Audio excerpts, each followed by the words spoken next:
वो सिर्फ 28 साल है। ऐसे नौजवानों ने ये काम करके दिखाया है।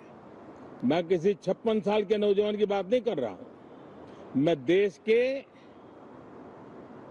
ये स्टार्टअप ने 28 के एवरेज वाले नौजवानों ने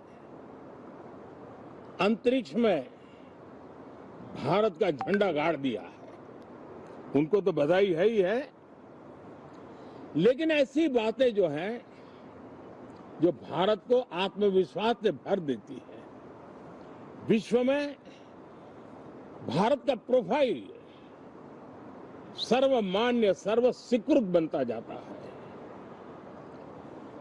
साथियों, ये संयोग नहीं, ये एक संदेश है और बड़ा मजबूत संदेश है कि हमारे देश के युवाओं की क्षमता और उनकी आकांक्षा अंतरिक्ष जितनी असीम है, इससे बड़ा संदेश देश के लिए कोई और प्रेरणा नहीं दे सकता है। साथियों, जो रिफॉर्म एक्सप्रेस पर सवार होकर के आज देश चल पड़ा है, उसी का नतीजा है कि भारत के नौजवान इतना बड़ा साहस कर पाते हैं और सफल भी हो रहे हैं। साथियों, पिछले दिनों राजस्थान में बहुत बड़ी ऑयल रिफाइनरी देश को समर्पित की गई। पिछले कुछ सप्ताह पहले एक सेमीकंडक्टर प्लांट यानी तीसरा देश को समर्पित किया गया। अभी कुछ दिन पहले ग्रीन हाइड्रोजन से चलने वाली ट्रेन, और विश्व में बहुत कम देश ऐसे हैं कि जिनके पास ये सुविधा है, लेकिन भारत ने जो हाइड्रोजन ट्रेन देशवासियों को समर्पित की है, वो सबसे ताकतवर इंजन वाली है और सबसे लंबी है। ये अपने आप में भारत के वैज्ञानिक, भारत के इंजीनियर्स, भारत के इनोवेटर्स, भारत के उद्यमी, भारत के श्रमिक, ये जो एक लक्ष्य लेकर के देश के लिए जी रहे हैं, देश के लिए काम कर रहे हैं, उसी का परिणाम है। साथियों, हम भली भांति जानते हैं और पूरी दुनिया चिंतित भी है,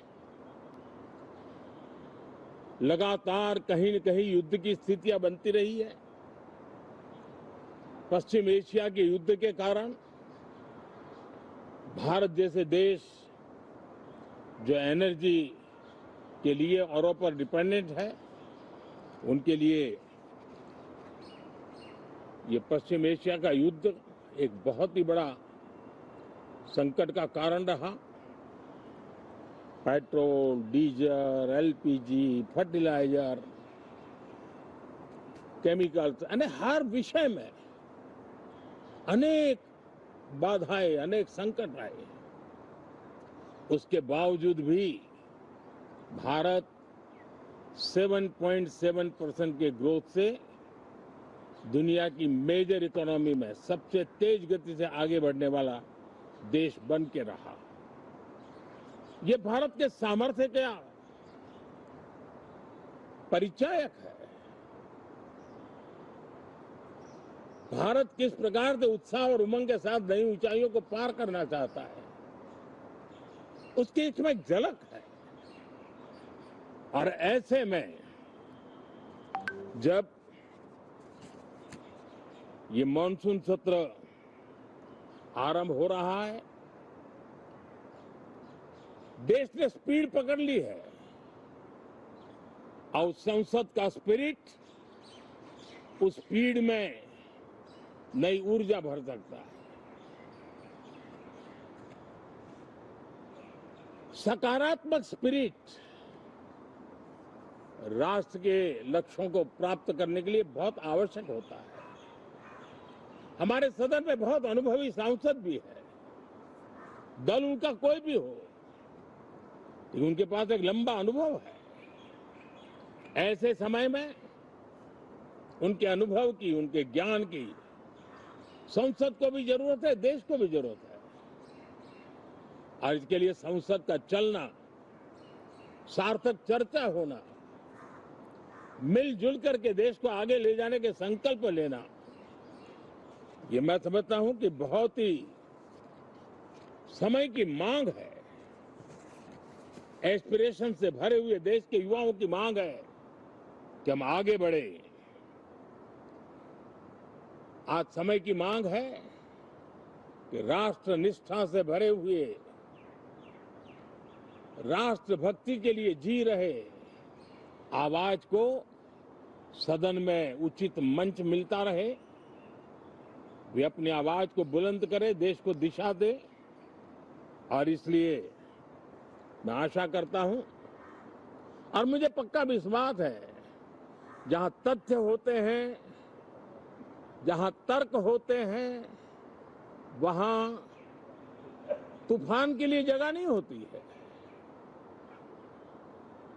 अगर तर्क मजबूत है, तथ्य मजबूत है, तो शांत चित्त से भी अपनी आवाज को बुलंद बनाया जा सकता है।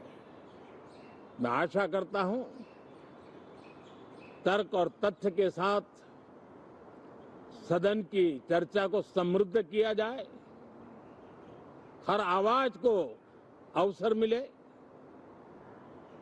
हर विचार को सम्मान मिले। ये संसद की हमारी भूमिका है। मैं सभी सांसदों से बढ़ चढ़ करके इस सदन में हिस्सा लेने के लिए निमंत्रित करता हूं। आज सुबह स्पीकर महोदय जी ने भी सोशल मीडिया के माध्यम से देश के सांसदों का स्वागत करने के अपने भाव को व्यक्त किया है। मैं भी उसमें अपना स्वर मिलाता हूं। आप सबका बहुत बहुत धन्यवाद। नमस्कार।